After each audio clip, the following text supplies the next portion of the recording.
Volvemos a encontrarnos. Jericó nos recibe en la cuarta edición del Festival de las Ideas, con los brazos abiertos para asombrarnos con sus paisajes, naturaleza e historias. Durante estos 3 días disfrutaremos de grandes invitados como Pilar Quintana, Martín Caparrós, Sara Jaramillo Klinkert, Santiago Gamboa, Pablo Montoya, entre otros. Bienvenidos a las conversaciones que nos unen en el iFestival Jericó en torno a la ciencia, la literatura, el cine, el arte y la música. Gracias por tu presencia en estos espacios en los que vivimos la magia de la cultura. Las grandes ideas, los descubrimientos científicos y las grandes producciones artísticas nacen de contextos muy especiales. Los grandes pensadores y pensadoras, los mejores libros, mejoran si los disfrutamos en el lugar adecuado. Hey Festival, la gran celebración de la cultura y las ideas, agradece a Jericó, Medellín y Cartagena su hospitalidad y su magia. Acompáñenos en estos extraordinarios lugares, virtualmente o en persona, para disfrutar de la riqueza del Hey Festival. Un festival para todos y todas.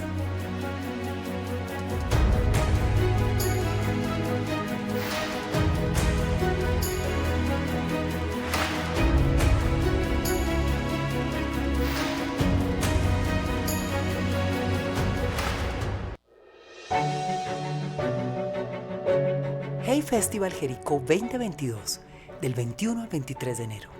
Un programa de actividades para todos los públicos que celebra la riqueza cultural y el pensamiento y nos ofrece un espacio para el diálogo, el intercambio y el disfrute. Con eventos en Jericó y online para que puedan disfrutarlas en persona o desde sus casas. Con la participación, entre otros, de Moisés Wasserman, Sara Jaramillo Klinkert, Mauricio García Villegas, Amalia Lowe, Carl Henrik Lengebach, Pilar Quintana, Ensamble Filarmet y la Filarmónica en Verá, Matt Rendell, Martín Caparrós. Hey Festival, imagina el mundo.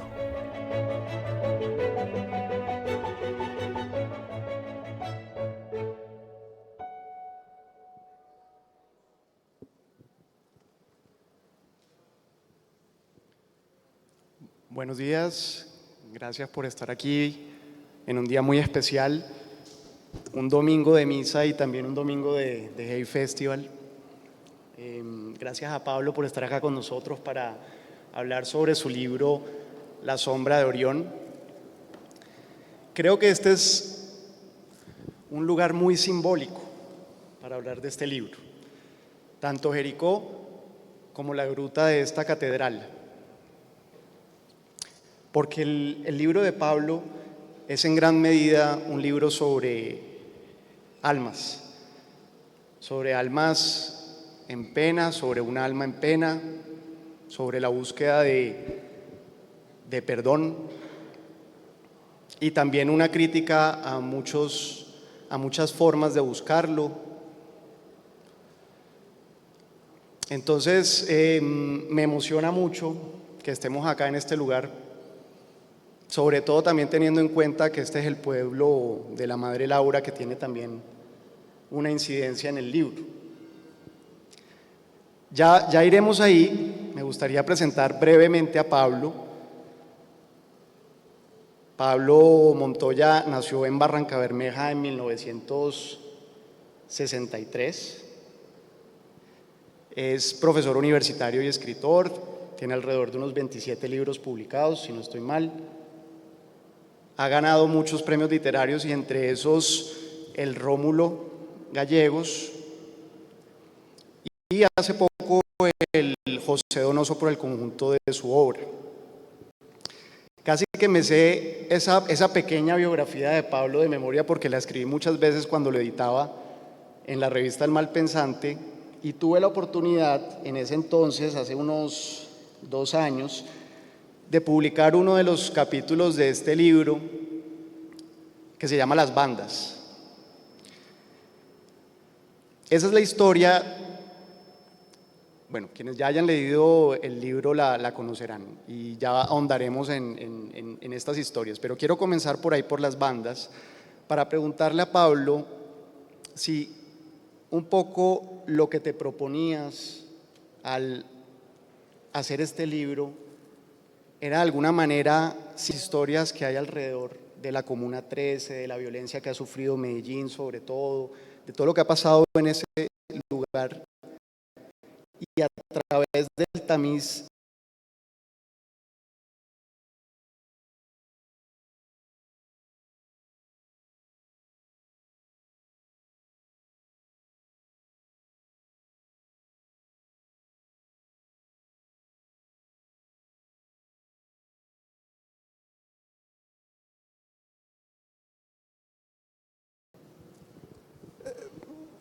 Bueno, en primer lugar, muchas gracias por la invitación que me ha hecho el Hey Festival, a Confama, a Karim por su hospitalidad. Me siento muy contento de estar al lado de él porque hemos trabajado varias veces. Él ya lo dijo cuando era editor de El Malpensante. A ustedes por su presencia.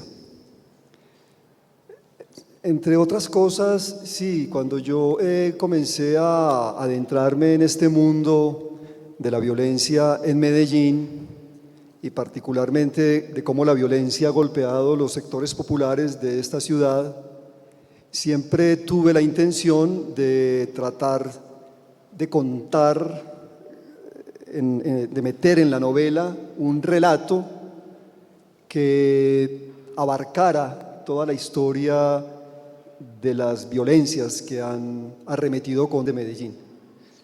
Pero me preguntaba muchas veces que esa era una pretensión un poquito, ¿cómo llamarla?, desmedida y muy compleja, porque meterse en este asunto es bastante difícil en la medida en que me parecía que era muy intrincado todo, que todo era muy difícil de comprender y era todavía más difícil introducirlo en una novela.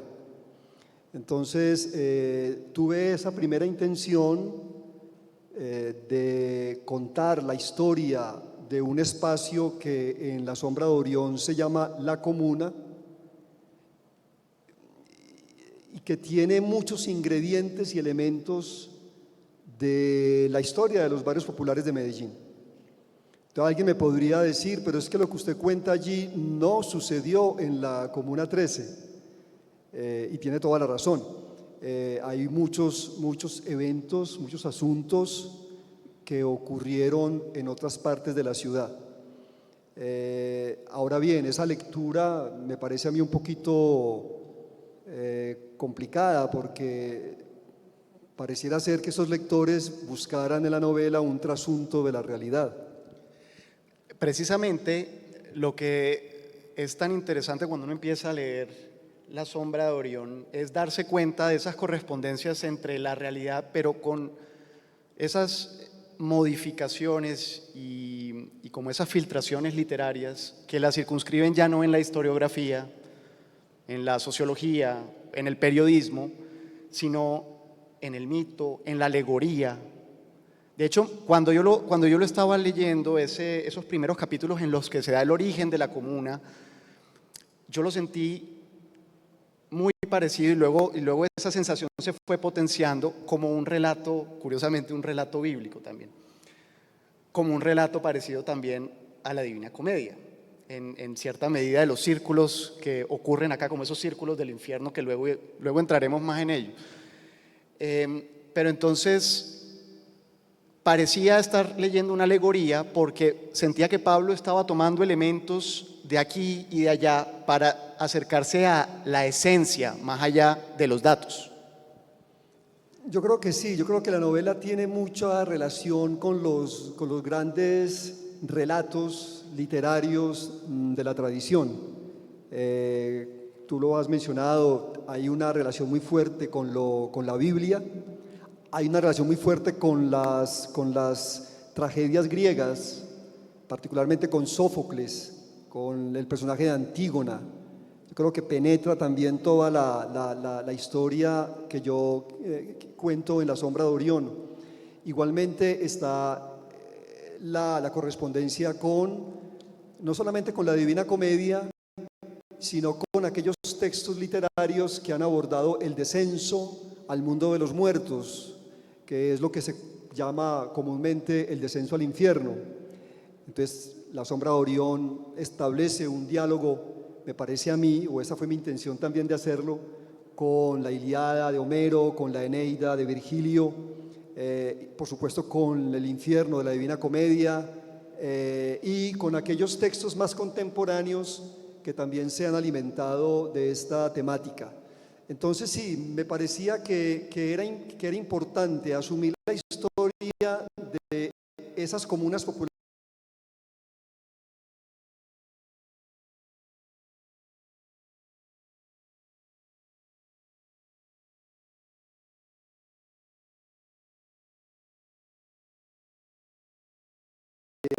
lleno de estas correspondencias.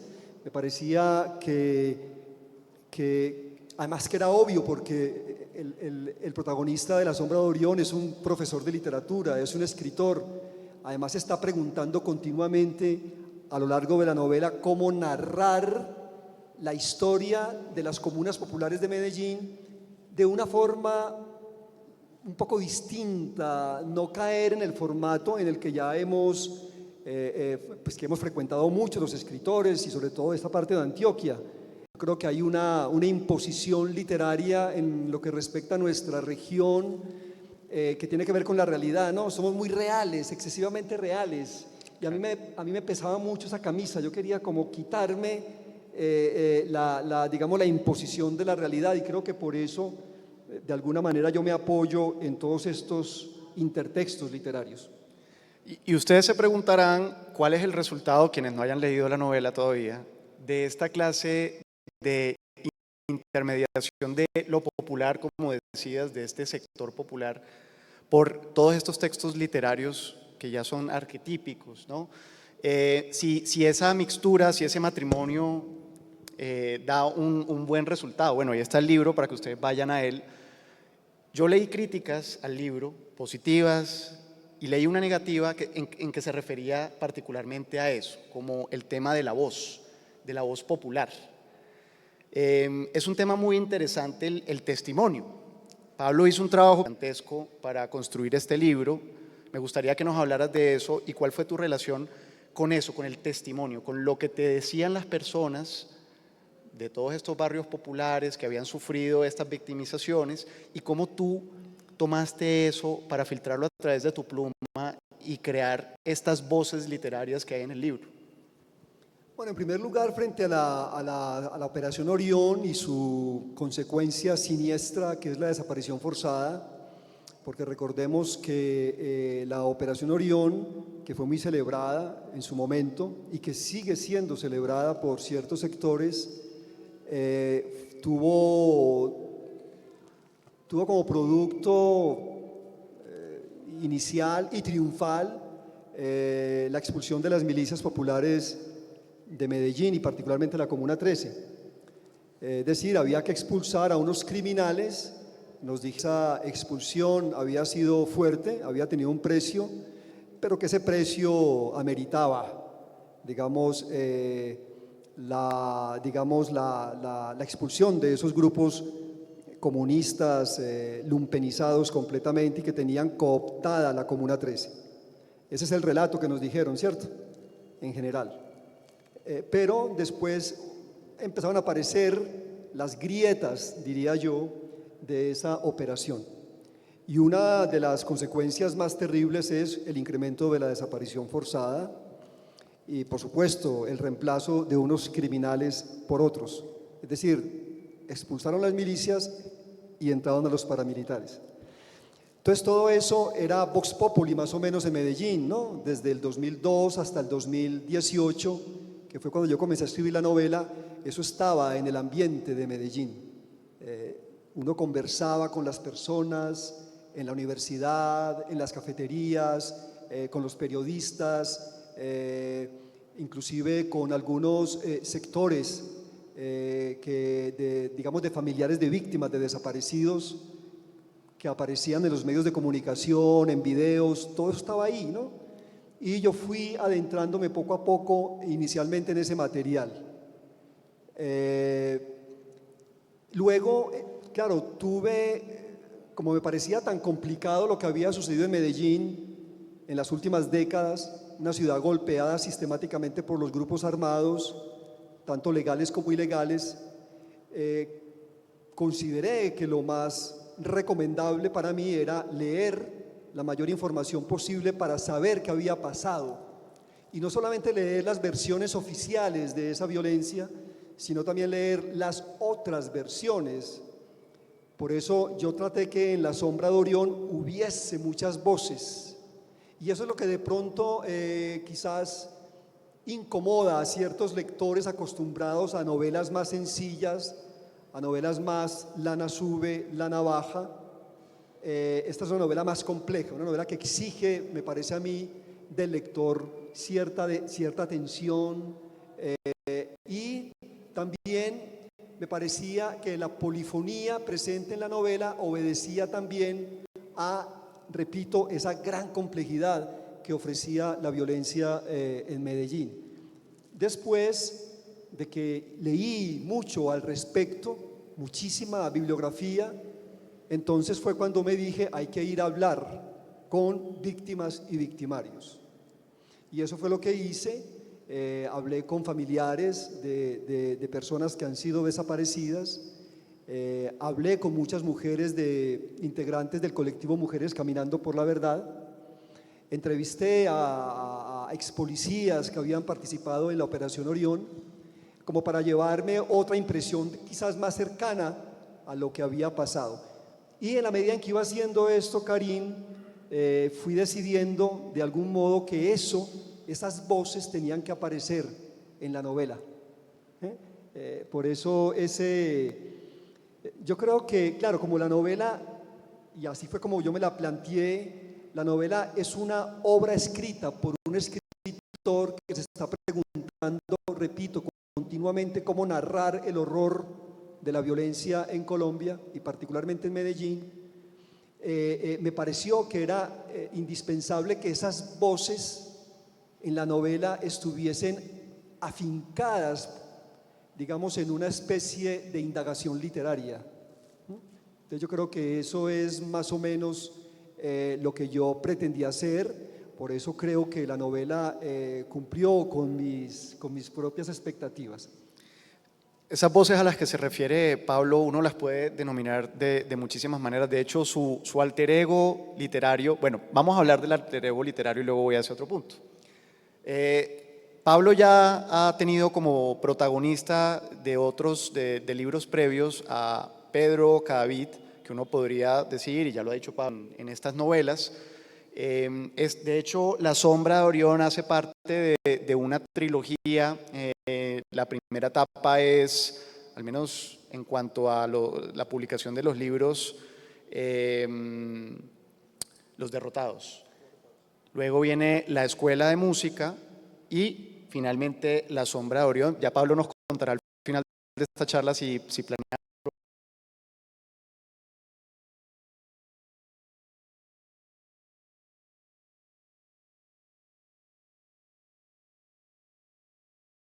de voces. Es un coro muy al estilo del coro griego, ¿sí? En cuanto a cómo hablan con el protagonista del relato que está investigando lo que ocurrió en la comuna, que se ve afectado por lo que ocurrió, que se ve contaminado como una cloaca, por donde pasan almas en pena, donde no lo dejan ir, donde siente el peso de la escombrera. Y al mismo tiempo ese coro griego también, porque uno no tiene que irse hasta Grecia, el personaje también tiene sus coqueteos hacia el final del libro y bueno, una experiencia mística con la toma de yagé, entonces también funciona como una especie de medium. O sea, de cualquier manera uno puede ver que hay muchos afluentes, sea lo chamánico, sea lo griego, sea lo católico, hay como muchos afluentes místicos, religiosos y éticos. Eso me parece que genera mucho entusiasmo en un lector que se da cuenta de estos matices. Bueno, y lo que te iba a preguntar, Pablo, sobre cómo, siguiendo lo de los testimonios, y esta especie de filtro literario que haces, ¿cómo se circunscribe esto, digamos, este tipo de ejercicio literario, pues en un país como Colombia, en donde estamos intentando también esclarecer la verdad? Y aquí les cuento algo que hablábamos Pablo y yo ayer. Yo en este momento hago parte de la Comisión de la Verdad, en donde estamos intentando tomar esas voces de las personas que han sufrido el conflicto, víctimas, victimarios, y trasladarlas a una obra de otro tipo que cuente lo que ha sido nuestro conflicto. Entonces, Pablo y la comisión están yendo por caminos paralelos. Quisiera que me contaras cómo crees tú que se tocan o cómo se cruzan. Yo pienso que estamos en un momento en la historia colombiana muy crucial, muy importante. Nos hemos dado cuenta finalmente que para desentrañar este asunto de la violencia tenemos que escuchar las voces de la violencia. Y yo creo que eso es lo que ha hecho la Comisión de la Verdad, ¿no? Ha decidido ir a muchas partes para escuchar los testimonios de un lado y de otro. No sé qué va a pasar en ese informe que ustedes van a presentar. Tenemos muchos la expectativa de leerlo para comprendernos, pues para poder comprender mejor esta situación. Yo creo que yo hice algo parecido con La sombra de Orión. Yo creo que la novela está muy fundada en la escucha de lo que han padecido los otros. Y yo creo que la literatura colombiana, desde siempre prácticamente, o al menos desde la publicación de La Vorágine de José C. Rivera en el 24, sí se ha preocupado por escuchar las otras voces, esas voces periféricas sobre todo, ¿no? Recordemos que quizás lo más interesante, entre otras cosas, de La Vorágine es que aparece una Colombia completamente invisibilizada hasta el momento, que es la Colombia indígena golpeada por las caucheras de la Casa Arana, entre otras cosas digo yo, porque La Vorágine tiene pues también otras virtudes, que creo que de ahí aparece la necesidad de que en la literatura colombiana surjan testimonios, voces, realidades que no hacen parte del discurso oficial, digámoslo así. Entonces creo que La sombra de Orión está también dirigida hacia esa dirección. Otra, me parece a mí, ¿no? Aventuro esto que tú me estás preguntando, Karin, otra cosa que podría abrazar La sombra de Orión con la Comisión de la Verdad sería el asunto que está vinculado con la memoria histórica. O sea, yo no escribí la novela pensando en que mi novela iba a ser un documento de memoria histórica, pero como estamos en un momento tan especial, a partir de los acuerdos de paz, o a partir particularmente de la JEP en el 2005, surge el Centro Nacional de Memoria Histórica, y es a partir de ese momento que Colombia en general, la literatura, el arte, la historia, la academia, la sociología, bueno, todo lo que ustedes quieran, los festivales de literatura están preocupados por este asunto de la memoria histórica. Así como que necesitamos apoyarnos en esto para poder desentrañar, digámoslo así, este asunto de esa herida que marca la violencia en Colombia. Yo me hago muchas preguntas, por supuesto, frente a la memoria histórica y frente al modo en que nosotros como colectividad la estamos manejando. Hay mucho entusiasmo frente a la memoria histórica. Estamos celebrando desde diferentes perspectivas este asunto, pero al mismo tiempo estamos dejando que el país siga anclado en la violencia. Entonces la pregunta sería, ¿de qué sirve la memoria histórica si permitimos y continuamos que la violencia continúe? ¿Qué tipo de memoria es esa? ¿Estamos ejerciendo la memoria histórica indicada? Sería como la pregunta. Y yo creo que todos estamos de alguna manera u otra, desde la literatura y desde otros medios, apuntando a la memoria histórica, pero también, y creo que La sombra de Orión sí insiste mucho en eso, en el sentido en que Pedro Cadavid se pregunta si sirve la literatura para conjurar la violencia. si sirve que yo le dé la voz a las víctimas de la violencia, casi todas víctimas de origen popular, casi todas personas buenas que simplemente estuvieron en un sitio donde la violencia arremetió con gran fuerza. La literatura, el arte, si tiene la capacidad de conjurar ese horror. Creo que la pregunta fundamental de La sombra de Orión apunta a eso, y creo que la Comisión de la Verdad también está apuntando a eso. Si servirá de algo lo que nosotros estamos haciendo, si servirá esa publicación del informe para desarticular completamente la violencia. Queremos creer que sirve de algo, y creo que todos los que están acá en algo confían es en ese poder del arte y de las manifestaciones artísticas para cambiar algo. Es muy interesante lo que dice Pablo, porque justamente en el plano narrativo de su novela, todos estos personajes que han sufrido de desaparición forzada y que están en algún lugar, supuestamente también en la escombrera, tratan de contar su historia para, de alguna manera, poder pasar la página, son almas en pena, que además están siendo mediadas a través del personaje de Pedro Cadavid, como sintonizadas. Esa sintonía es lo que nos hace escucharlas en el libro. Creo que los esfuerzos, sean desde la novelística, sean desde el cuento, desde la ficción o desde la no ficción, tienden a eso. La paradoja es que si de alguna manera se estorban los unos a los otros. ¿Y a qué me refiero? O cómo se complementan, o cómo van de la mano. Por ejemplo, es muy sabido que muchas personas recordamos más los eventos de la masacre de las bananeras, por lo que contó Gabo en 100 años de soledad, que por los registros históricos que hay de la materia, porque tal fue el efecto de la literatura que generó una recordación en nuestra cultura popular, hace parte ya de lo que nosotros sabemos, estos vagones pasando llenos de cadáveres, ¿cierto?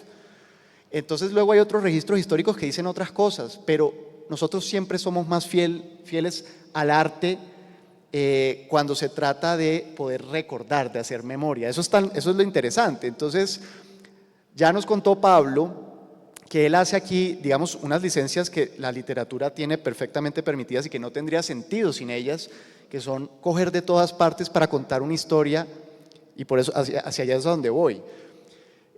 La verdad de aquí y la verdad de allá puede ser distinta, porque ¿qué es para ti, Pablo, en términos de la ficción y de este proyecto que hiciste acá, la verdad? ¿Qué entiendes por verdad de lo que estás contando?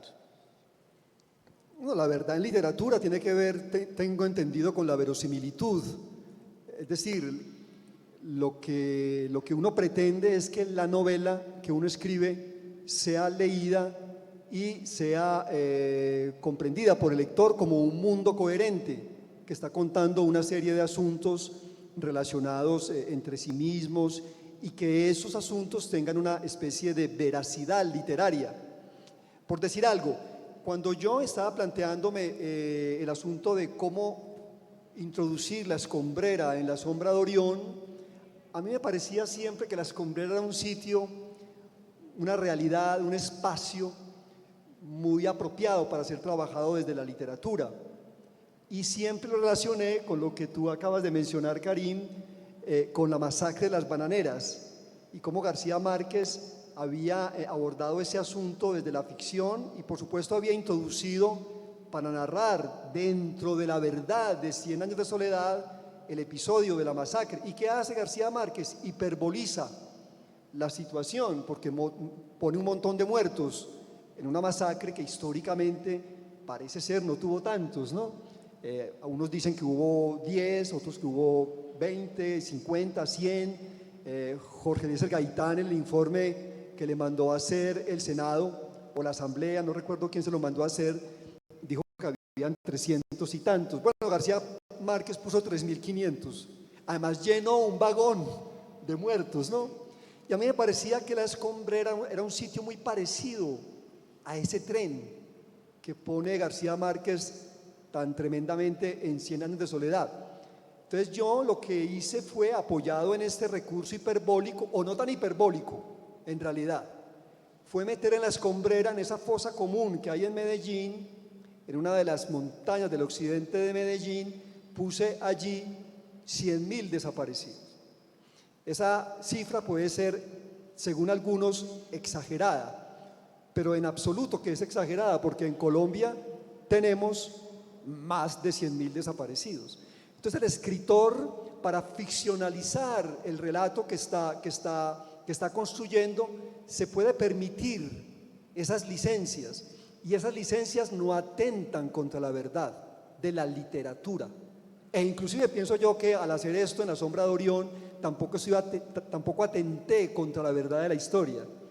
Ahora, ¿por qué se me ocurrió hacer eso? Pues, ¿cuáles son esos argumentos? En la Comuna 13 es el lugar en Medellín donde hay más desaparecidos. Medellín es la ciudad de Colombia que tiene más desaparecidos. Antioquia es el departamento de Colombia que tiene más desaparecidos. Colombia es el país de América Latina que tiene más desaparecidos. Y así podemos ir encadenando las situaciones para considerar, con todo respeto, que yo tengo las licencias literarias para hacer eso. Ahora, cuando iba justamente consultando, hablando con las personas, etcétera, etcétera, que habían tenido alguna relación con la escombrera, algunos me decían, no pierda el tiempo buscando desaparecidos donde no hay. Pero también me encontraba con otros que me decían, allá están todos los desaparecidos. Y yo decía, ¿cuáles todos? Me decía, todos los desaparecidos del conflicto armado que tuvimos acá. Entonces también es un espacio, como no hay claridad al respecto, como no hay una precisión, y como además es un lugar espantoso, porque la escombrera es un lugar que refleja el espanto de nuestro proyecto social. Es un lugar que, les recuerdo, para los que no lo conocen, es un lugar que está conformado por varios botaderos de escombros que siguen trabajando. O sea, no ha habido ninguna medida cautelar, ninguna medida de la justicia colombiana que detenga ese trabajo, que tiene que ver con la recolección de las basuras. Y al lado de esos escombros, donde supuestamente hay un montón de cadáveres sepultados bajo miles y miles de toneladas, hay también unas areneras.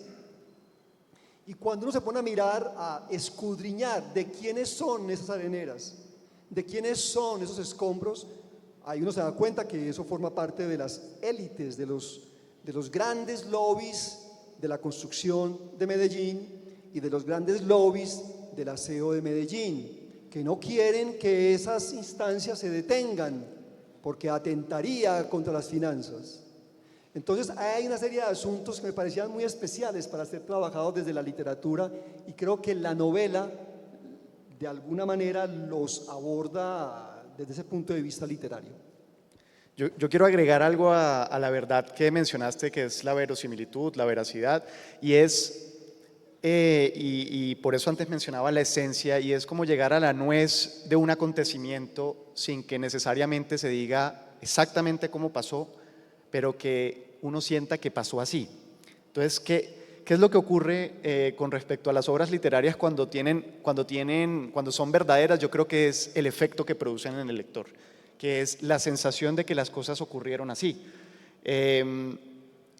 Entonces esa era la sensación paradójica de alguien que está trabajando en un documento de este tipo como el que les cuento, y que está leyendo un texto como La sombra de Orión, en el que siente que también es verdad. O sea, aunque no es exactamente el tipo de verdad que estamos trabajando en este documento, estas cosas tan específicas, es un tipo de verdad que llega, que conmueve, que hace comprender por qué clase de martirios y sufrimientos y también alegrías han pasado las personas que habitaban en ese lugar y que sufrieron las consecuencias de ese conflicto armado que se reciclaba y se reciclaba y se reciclaba y se recicla. Entonces hay algo que puede hacer Pablo desde la literatura que no podemos hacer desde una comisión de la verdad, que es poner a hablar a personas que desaparecieron. Nosotros no podemos recolectar los testimonios sino de personas que están ahí para contarnos sus historias. Pero entonces Pablo canaliza las de personas que ya no están ahí para contar sus historias, las de los desaparecidos. Entonces, en ese sentido, yo también siento que hay algo complementario. Y él llega a esas almas a través de otro personaje que se llama Alma, que quiero que nos hable de él porque tiene un nombre muy simbólico. Es un personaje femenino, una mujer que lo conduce por la comuna y que es, volviendo a la Divina Comedia, tanto una Beatriz como un Virgilio, ¿no? Desde los ascensos hasta el infierno lo acompaña.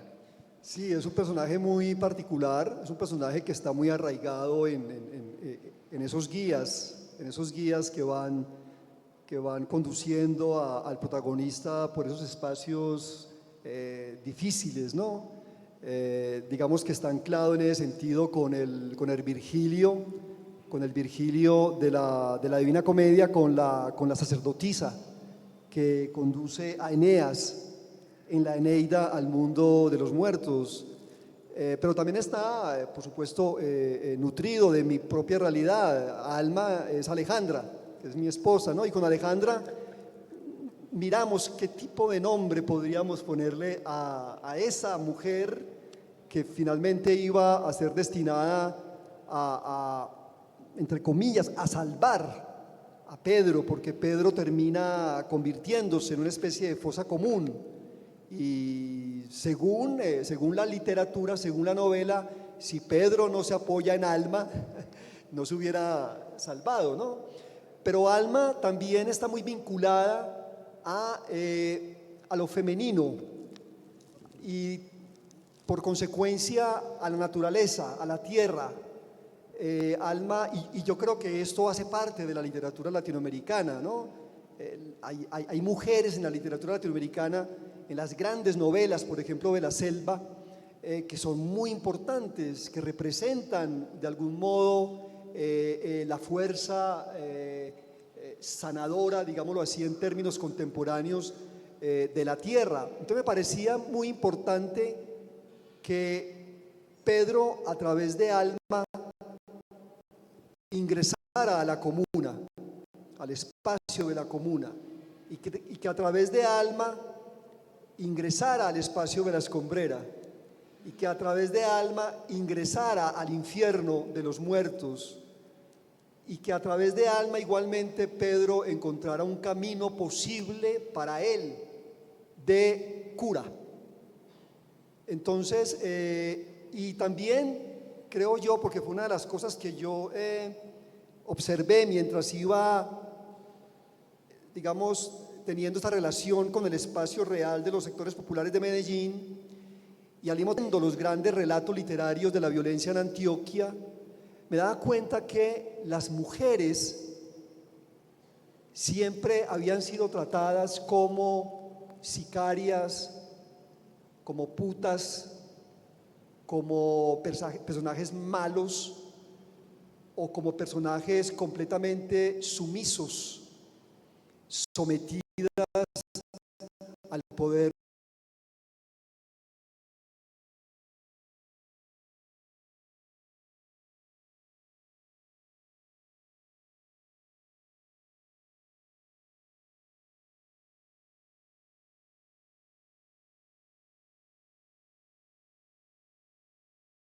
Que las mujeres estaban, sobre todo en la historia de la conformación de los barrios populares en Medellín, y creo que eso pasa en todas partes de América Latina y de Asia y de África y de Europa y de todo el mundo, siempre han estado presentes en la configuración de los colectivos de resistencia civil.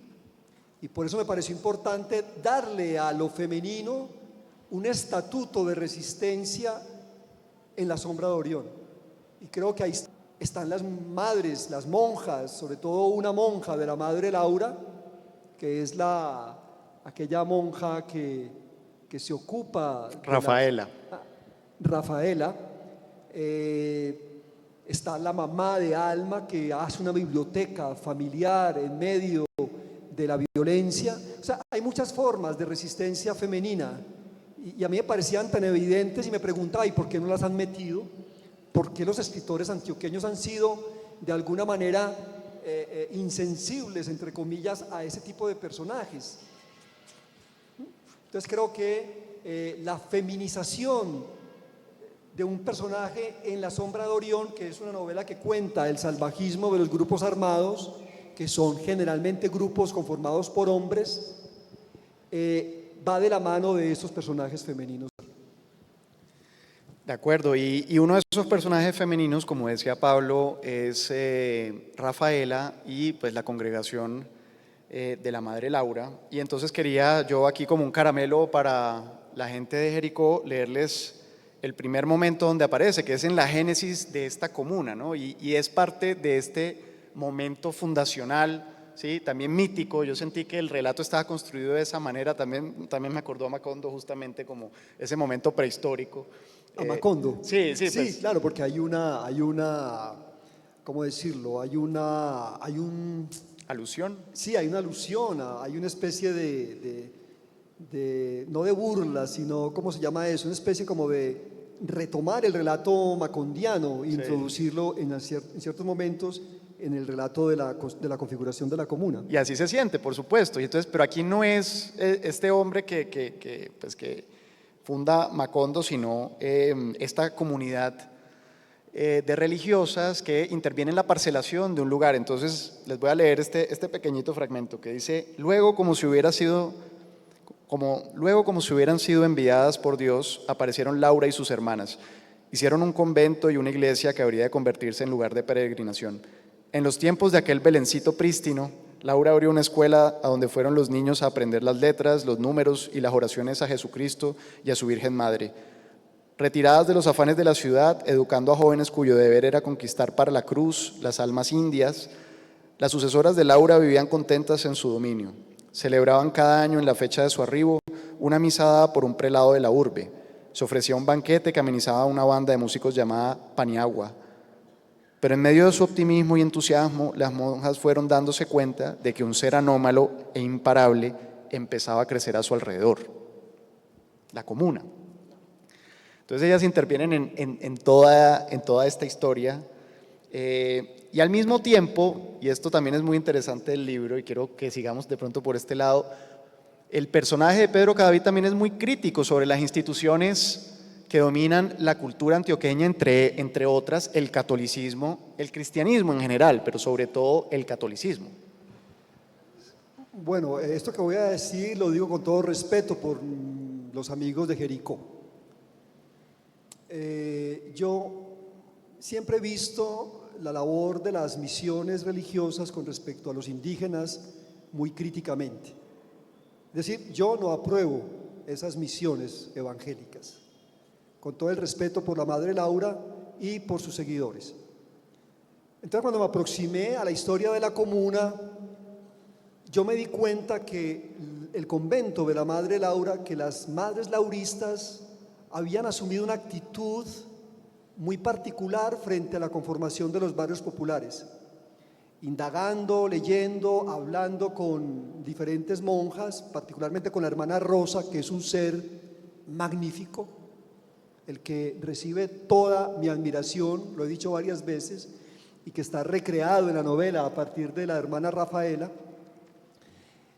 Repito, me fui dando cuenta que estas monjas protegieron a estos desplazados que llegaban a los barrios.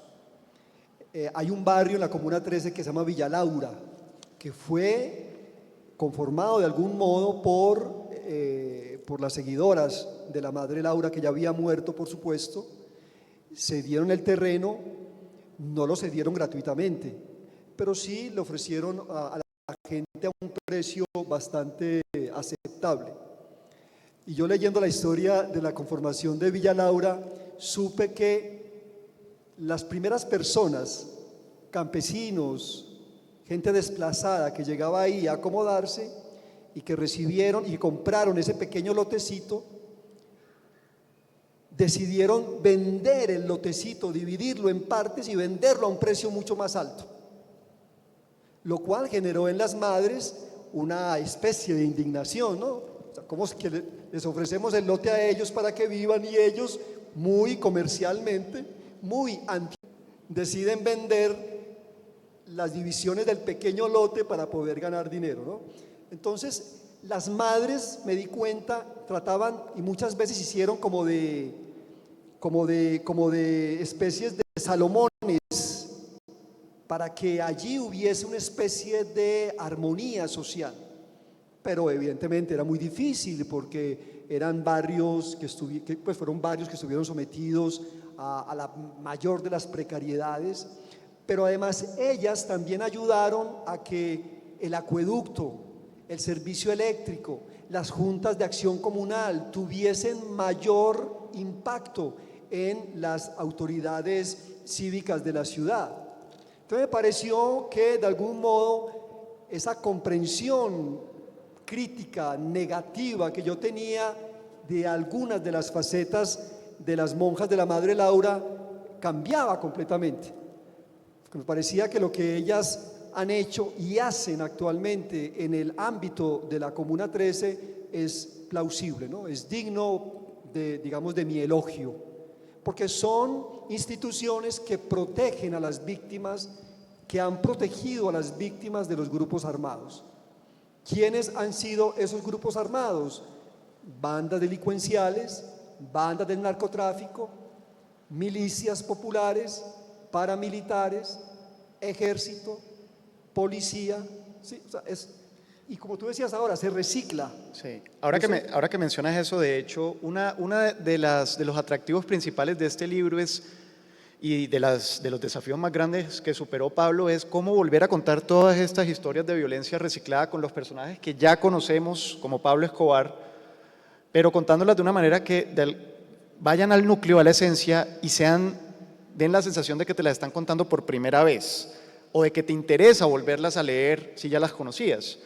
Esto fue lo que a mí me sucedió hablando del caso concreto de Pablo Escobar con las bandas, pues este capítulo que publicamos hace 2 años en El Malpensante, en donde se cuenta la historia del mago, y mediante la alegoría, el simbolismo, la metáfora, este mago que hace aparecer una especie de nieve en la comuna es el personaje de Pablo, y así ocurre con varios personajes que uno tiene que ir identificando y sacar de aquí y de allá. Ah, este es Abad, este es Pablo Escobar, este es tal presidente o tal gobernador, porque todos están de alguna manera basados en la realidad y sabemos quiénes pueden ser, pero hay que descifrarlos. Entonces eso para mí es uno de los grandes logros del libro.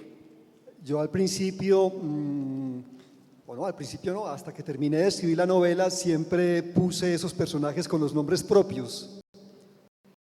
Y al final, un poco también pensando en 2 cuestiones. Una de ellas es la ficcionalización. Me interesaba que la novela tuviese un basamento ficcional y por eso cambié los nombres.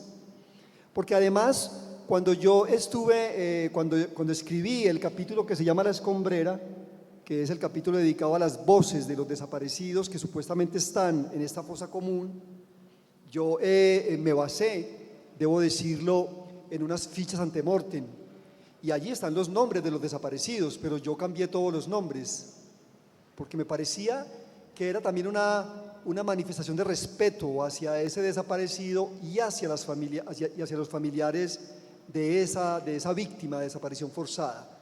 Pero también lo hice para ficcionalizar más el relato literario y por supuesto para cuidarme en salud, no faltaba más, ¿no?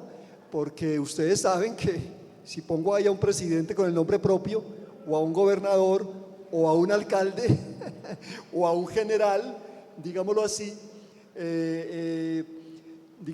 puedo correr. El escritor siempre está un poquito desprotegido frente a esos grandes adalides del poder.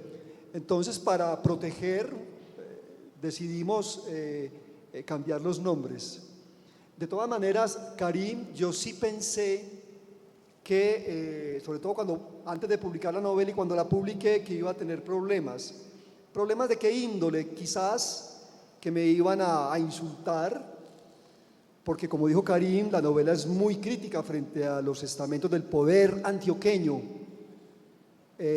Pensé que de pronto, llegando a un extremo, me iban a amenazar, pero no ha pasado absolutamente nada.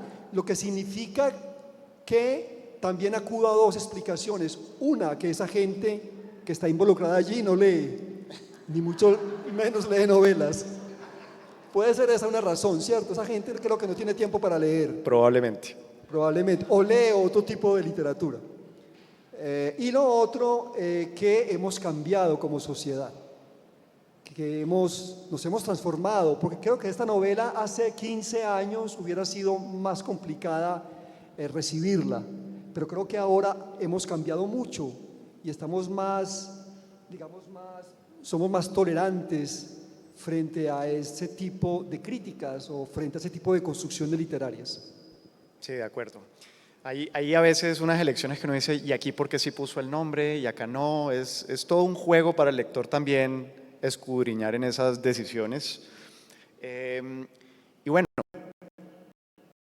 ya que hablábamos sobre el tema de lo antioqueño, uno de los momentos que más me conmovió del libro, hablando ya pasando de las víctimas a los victimarios, con quienes también Pablo se reunió, es el de dos personajes, el Zarco, que además pues, hace unas remisiones muy grandes al personaje de Gaviria. En cuanto al nombre, es que ya el nombre, pues al menos para quienes no somos antioqueños, yo sé que aquí normalmente se le dice Zarco a una persona de ojos verdes, ¿no?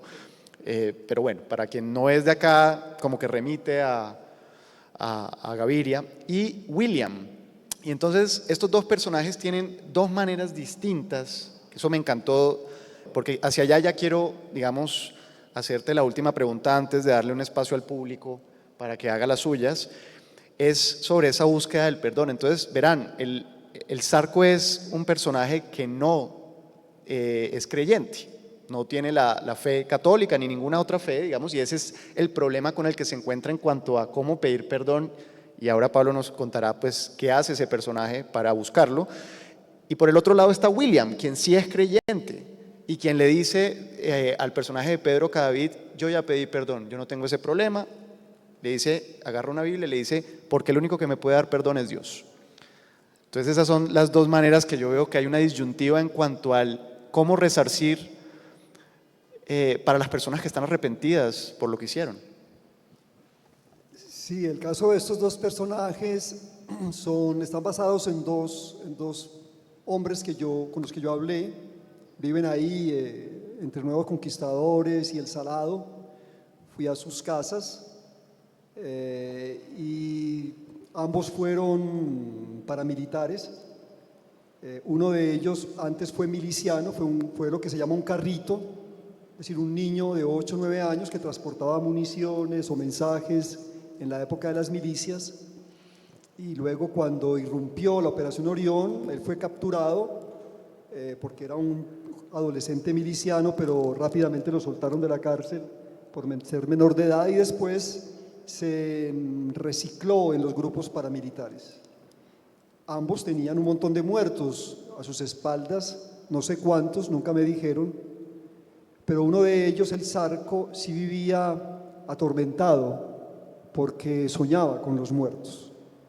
No solamente soñaba, lo estrujaban, no lo dejaban dormir y él tomaba trago, fumaba marihuana para capturar el sueño y así hiciera lo que hiciese, siempre lo estrujaban y lo despertaban los fantasmas.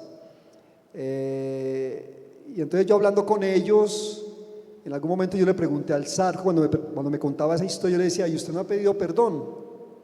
Y él me preguntó, ¿y perdón a quién? ¿Yo cómo le voy a pedir perdón a los muertos? Y yo le decía, ¿pero crees o me estás contando que los muertos te espantan? ¿Y por qué no pensar que esos muertos son realidades vivas y que de pronto podrías pedirles perdón? Pero él manoteó y me dijo, no, eso es botar pólvora en gallinazo, de algún modo. Mientras que el otro, William, sí tenía a su favor, porque muchos de esos paramilitares y muchas de esas personas que fueron victimarios particularmente, y por supuesto también las víctimas, han sido rápidamente cooptados por las sectas cristianas. Las comunas populares de Medellín y de Colombia y de América Latina, ustedes saben que están de algún modo manejadas por pastores. Y estos pastores han ocupado un puesto que el Estado no les ha garantizado a esas víctimas. Y en las víctimas también meto a los victimarios, porque todos son finalmente víctimas de la violencia, ¿no? Entonces, claro, como el Estado está ausente, y no da soporte psicológico, afectivo, mental, qué sé yo, a estas personas, pues las sectas entran y encuentran las posibilidades de hacerlo. Entonces, escuchándolos a ellos, hablando con ellos, yo sí me planteaba muchas veces cómo sería la posibilidad del perdón para nosotros. Una posibilidad sería decir la verdad y al mismo tiempo pedir perdón. Es el acto simbólico, ¿no? Otra es, bueno, sí, ese perdón lo aceptamos, pero tiene que haber un castigo. Bueno, significa que alguien que ha matado 100 personas pida perdón y bueno, listo, ya. No, tiene que ser castigado por la justicia. Entonces, todo claro, la novela no aborda, digamos, de una manera discursiva o explicativa todos estos asuntos. Lo que sí pasa es que en el Zarco finalmente decide pedir perdón, porque el otro le pide perdón a Dios, a la Biblia, y el problema está resuelto y puede dormir tranquilamente. El problema era un problema de sueño, ¿no? O sea, ¿cómo seguir durmiendo? ¿Cómo puede estar tranquilo? Entonces, no es que al personaje del Zarco le haya pasado eso. Yo no sé qué pasó con él, si él finalmente decidió pedir perdón. Yo sí le dije a él en mi conversación, muy respetuosamente, le dije, trata de pedir perdón. Entonces, en la novela hice que el personaje, que se siente muy angustiado, muy culpabilizado por ciertas muertes en las que él participó, decida buscar a los familiares de ese muerto y pedirles perdón. Y ahí termina un poco el fragmento, ¿no? Cuando él toca el timbre de la puerta de la hija de ese hombre que él desapareció o asesinó, y él escucha el taconeo de la mujer que viene a abrir la puerta, y el corazón está que se le sale del pecho, perdón. Y finalmente el narrador decide terminar ahí y que el lector suponga cómo es ese acto de perdón. Que yo creo que lo que viene enseguida, y ahí rematamos pues y reconectamos nuevamente con la Comisión de la Verdad, es que ese informe que ustedes van a hacer, Karim, nos muestren la complejidad del mapa de la violencia en Colombia y nos induzca no solamente a pedir perdón, sino a no repetir esos actos de violencia, ¿no? Yo creo que ese es el objetivo. Repito una vez más, y creo que la novela estuvo escrita con ese propósito, si es que uno puede hablar de un propósito en la literatura, es tratar de buscar las posibilidades de desarticular la violencia. Pero de la literatura a la realidad hay una gran distancia. Pablo, muchísimas gracias. Gracias.